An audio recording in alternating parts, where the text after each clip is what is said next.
ইউনূস স্যারকে ঠেকাবে লন্ডনে। প্রবাসী ভাই বোনেরা রাস্তায় নাইমা পড়ছে এবং দেওয়াল হইয়া দাঁড়ায় গেছে। দৌড়ানি দিছে ভাই, আওয়ামী লীগের দৌড়ানি দিছে রাস্তার মধ্যে, দৌড়াইতেছে সমানে। ডক্টর ইউনূসের লন্ডনের হোটেলে যাওয়ার পথে বাংলাদেশে কার্যক্রম নিষিদ্ধ ঘোষিত আওয়ামী লীগের নেতাকর্মীরা বিক্ষোভ করেন। দর্শক, অবশেষে লন্ডনে পৌঁছালেন ডক্টর ইউনূস। তবে লন্ডনে পৌঁছিয়ে তিনি বিশাল ধরনের বিপদে পড়েছেন, আর সেটি পড়েছেন নিষিদ্ধ আওয়ামী লীগ সংগঠনের কারণে। সেখানকার সাধারণ আওয়ামী লীগের নেতাকর্মীরা ডক্টর ইউনূসের উপরে হামলা চালায়। সে সকল হামলার বিরুদ্ধে রুখে দাঁড়াতে সেখানকার সাধারণ বাংলাদেশি নাগরিকরা যখন দেওয়াল হয়ে দাঁড়িয়েছেন, তখন যে ঘটনাটি ঘটল সেটি রীতিমতো দেখলে আপনি অবাক হবেন। এরই মধ্যে 20,000-এর উপরে আওয়ামী লীগের নেতাকর্মী গ্রেপ্তার। বিস্তারিত দেখুন। বিকাশ চন্দ্র দাস একজন আছে, বিকাশ চন্দ্র দাস, উনি সব মেনটেন করেন আর কি, মানে বিকাশের মাধ্যমে। সে বিকাশ চন্দ্র দাস টেলিফোনে কথা বলতেছে যে হ্যাঁ আপা,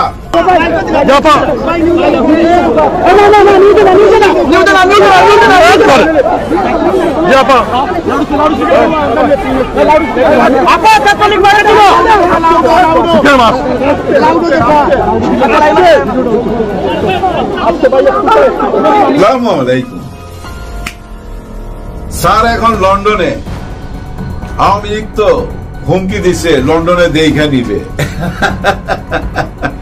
ওই যে রাস্তায় পাশে দাঁড়ায় কালো কাপড় নিয়ে স্লোগান দিতেছে, আবার টেলিফোনও কথা কইতাছে আপার সাথে।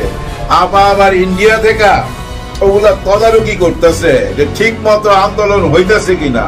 ইউনূসকে ওইখানেই ধরতে হবে, আবার অর্ডার। আর এখান থেকে বিকাশ চন্দ্র দাস একজন আছে, বিকাশ চন্দ্র দাস, উনি সব মেনটেন করেন আর কি, মানে বিকাশের মাধ্যমে। সে বিকাশ চন্দ্র দাস টেলিফোনে কথা বলতেছে যে হ্যাঁ আপা সব ঠিক আছে, এই আসো সবাই মিলে আবার বলে আসি, মানে ইউনূস স্যারকে ঠেকাবে লন্ডনে। কিন্তু ঠেকাইতে পারে নাই। প্রবাসী ভাই বোনেরা রাস্তায় নাইমা পড়ছে এবং দেওয়াল হইয়া দাঁড়ায় গেছে। দৌড়ানি দিছে ভাই, আওয়ামী লীগের দৌড়ানি দিছে রাস্তার মধ্যে, দৌড়াইতেছে সমানে। এবং তারা বলছে ইউনূস স্যারকে যারা অসম্মান করবে তাদের কোনো রেহাই নাই, মাঠে নাইমা করছে। আর এই যে প্রবাসী ভাই বোনদের মধ্যে অবশ্যই বিএনপি আছে, অবশ্যই বিএনপি আছে। আমার গত ভিডিওতে আমি বলছিলাম না যে কারেক্ট রাজনীতি হবে, বিএনপি যদি আওয়ামী লীগের ঠেকায় দেয় লন্ডনে, তাহলে রাজনীতির চেহারা বদলে যাবে। এর মধ্যে বিরাট বড় একটা সুখবর আপনারা পেয়ে গেছেন। 13 তারিখ সকাল 9টায় স্যারের সাথে দেখা করবেন তারেক রহমান। 2 ঘন্টা সময় দিছে। ওদিন তো শুক্রবার, 13 তারিখ শুক্রবার, 9টা থেকে 10-11, এরপরে জুম্মার নামাজ 11টা পর্যন্ত। 11টার পরে বের হয়ে উনি জুম্মার নামাজের আগে নিশ্চয়ই প্রেসের কাছে কিছু বলবে। কি বলবে এবং কেন দেখাটা হইল, কেন লন্ডনে দেখা হবে, তা কি আপনারা জানেন? অনেকে জানেন না, অনেকে জানেন। যারা জানেন না তাদের জন্য বলছি। বেগম খালেদা জিয়া হস্তক্ষেপ করছে পুরা ব্যাপারটায়। 7 তারিখে সন্ধ্যার সময় সবগুলারে কিন্তু বকাঝকা করছে যে আপনারা কি শুরু করছেন। ডক্টর মোহাম্মদ ইউনূস স্যারকে আমি যতটা জানি, বেগম খালেদা জিয়া বলছে যে আমি যতটা জানি ইউনূস স্যারকে উনি যতটুকু জানেন যে উনি কোনোদিনই উনার কথার বরখেলাপ করবে না, এটা ক্লিয়ারলি বলছে। আপনি বলতে পারেন বা আপনি জানলেন কেমনে? আপনারাও জানতে পারবেন, মিডিয়াতে অলরেডি নিউজ চলে আসছে। সেদিন বকাঝকা কইরা বলছে যে আপনারা ইউনূস স্যারের সাথে থাকে এবং সরকারের কাছে একটি আবেদন করছে যে লন্ডনে তারেক রহমান মানে ওনার সন্তান, বড় সন্তান দেখা করতে চায়, সে সুযোগটা যেন কইরা দেওয়া হয় এবং তাই কইরা দেওয়া হয়েছে। এই যে মিলনটা হবে না, হায় হায়, এই মিলনের মধ্যেই কিন্তু সব খেল খতম, পয়সা হজম। হ্যাঁ, এখন কিন্তু কিছু বলি দিবে, কিছু বলি যাবে। বলি মানে কি জানেন? ভারতের সদস্য এরা, এই বিএনপির মধ্যেই কথা উঠবে যে এই লোকগুলা ভারতের এজেন্ট, এরাই ভারতের দালাল, এদের কারণেই এতদিন এই ভুল বুঝাবুঝি হয়েছে। ওই যে নগর ভবনে যায় আন্দোলন, এবং ডিসেম্বরের মধ্যে নির্বাচন দিতে হবে এবং ইউনূস স্যারকে যা তা ভাষায় অপমান করা এইসব কিন্তু হয়ে গেছে। যারা এইসব করছে এদেরকে এখন বলিতে চড়াবে। বলি বলতে কি জানেন? ওই বলি না, মানে এটা সিম্বলিক অর্থে বলতেছি।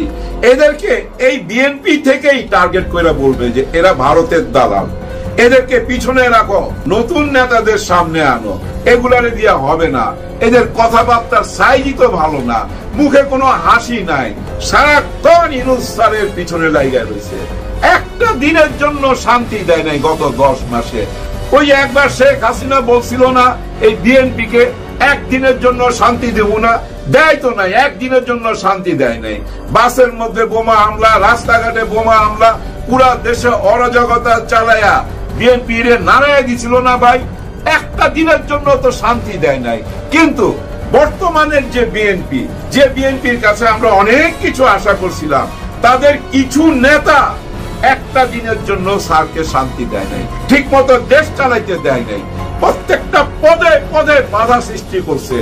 আর প্রেসের ব্যাপারটা তো আপনারা জানেন, প্রেস যখন বুঝা ফেলায় যে এরা সামনে ক্ষমতায় আসতে পারে, তাদের সঙ্গে যোগাযোগটা বেশি করে। তাদের কোন নেতা কিছু বললেই ওইটা আইনা ছড়ায় দেওয়া হইতো। কিন্তু শেষ পর্যন্ত কি হইল? খেল খতম, পয়সা হজম, আর কোনো খেলা দেখা যাবে না। এই যে সারাক্ষণ বলতে নির্বাচন না দিলে ঈদের পরে আন্দোলনে যাবেন, এই ঈদের আগেও আপনারা বলছেন, ঈদের দিনও একই কথা বলছেন, আন্দোলনে যাবেন। এখন কি যাবেন? না না না না, এখন যাবেন না, আর যাওয়ার কোনো সুযোগ নাই। 13 তারিখের সিটিং এ কি হইতে পারে ভাই অ্যাডভান্স বলে দেওয়া যায়, কারণ বেগম খালেদা জিয়া হস্তক্ষেপ করছে। এবং হ্যাঁ দর্শক, এতক্ষণ পর্যন্ত আপনারা দেখলেন যে প্রবাসে লন্ডনে যেভাবে ডক্টর ইউনূসের উপর আওয়ামী লীগ নেতাকর্মীরা হামলা করেছেন এবং সেই হামলা রুখে দিতে সেখানকার সাধারণ বাংলাদেশি নাগরিকরা যে গুরুত্বপূর্ণ ভূমিকা রেখেছেন তার একটি বিস্তারিত তথ্য সহ আলোচনা করেছেন। তো আপনাদের মতামত জানাবেন কমেন্টস বক্সে। আর হ্যাঁ, ডক্টর ইউনূস বাংলাদেশের বিভিন্ন বিষয়ে কথা বলার জন্যই কিন্তু লন্ডনে গিয়েছেন। সেখানে টিউলিপের সাথে ডক্টর ইউনূসের একটি সাক্ষাৎকারের কথা ছিল, তবে সেই সাক্ষাৎকারটি না দেওয়ার কারণে কিংবা টিউলিপের সাথে সাক্ষাৎ না হওয়ার কারণেই আওয়ামী লীগের সাধারণ নেতাকর্মীরা খেপে যায় এই ডক্টর ইউনূসের উপরে। শেষ পর্যন্ত ডক্টর ইউনূসের গাড়ি বহরে হামলা সহ তার উপরে যে সকল নির্লজ্জপূর্ণ হামলার ব্যবস্থাপনা তৈরি করেছিলেন আওয়ামী লীগ, সেটিতে এবার লন্ডন সরকার কঠিন ব্যবস্থা গ্রহণ করেছেন। দর্শক, আরও কিছু বিস্তারিত তথ্য রয়েছে। এরকম নিত্য নতুন ভিডিও পেতে অবশ্যই চ্যানেলটিকে সাবস্ক্রাইব করে পাশে রাখা বেল বাটনটি অন করে দিবেন, তাহলে প্রত্যেক মুহূর্তের আপডেট নিউজগুলো পৌঁছে